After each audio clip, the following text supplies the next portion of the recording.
Terenzo, a brilliant performance today to capture the Australian Pro Championship. Just talk us through your day and what was a very aggressive and very fast bike ride. Thanks a lot. Yeah, we started off the swim. I mean, there was a beautiful swim, really cool, different format with all the turns. A few of the guys didn't know where they were going though. I think a few of us went around one of the boys the wrong way. But he came out the water in first place, which I was really happy with. Onto the bike, Burks was chucking down the pace early on. I tried to make a couple attempts to break the field. Yeah, I knew there were about a bunch of guys who were quick runners: Burkle, Tim Reed, Benno, Carterfelt.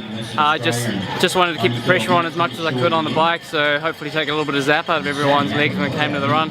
It seemed like yourself, Burkle, Sam Appleton, and Jeremy really put an emphasis in that first half of that second lap to just try and lose the more noted runners like the Bennetts and the Carterfelts. Yeah. I mean, I'm good friends with all the guys. I thought we had broken Benno early on. Coming back on the at the end of the bike, looked over my shoulder. Benno was still there, and he was probably one of the big players on the run that first lap. You can never discount Benno on the run. He's a class act. He's a very talented athlete, and he's been playing it down all week, saying his season's over. But the way he raced today, the way he raced the first half of the run, he was hot on my heels and making me run a little bit scared. It seemed like what was your mentality when you hit T2 with so many guys still around you? I mean, you had Appleton, you had Burkle. It seemed like you made an aggressive push to just get out of the gate very quickly.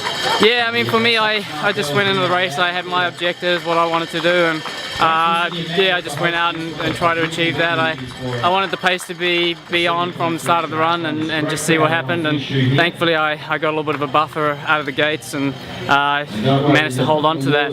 It's funny though, because you're running quite quick, but you keep looking over your shoulder, the little turnaround here, the turnaround at 6 kilometers into the run, and I mean, I didn't have that much of a gap on the guys. They were right there, and you start to question whether the guys are going to come back or whether you've done enough to hold them off. And it wasn't until I came back into town, I had about a minute 30 on the next two guys, and it's kind of when I knew, okay, cool, I can just have to go through the motions, keep focused, keep turning over well, and as long as I don't do anything stupid, I'll be able to hold on for the win.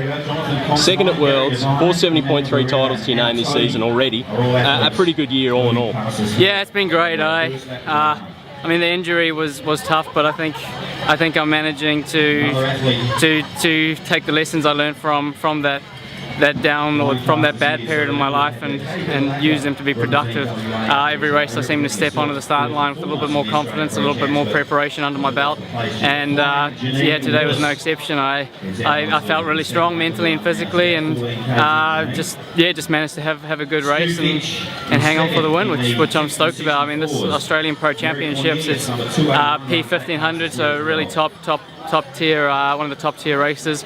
So it's one of my most prestigious titles I have. So it's great to have this behind my name. Well, congratulations on your win today, and best of luck in Shepparton next week, your last race of the year. And yeah, and congratulations again on what was a terrific season for you so far. Thanks, guys. Thanks for us off the bike.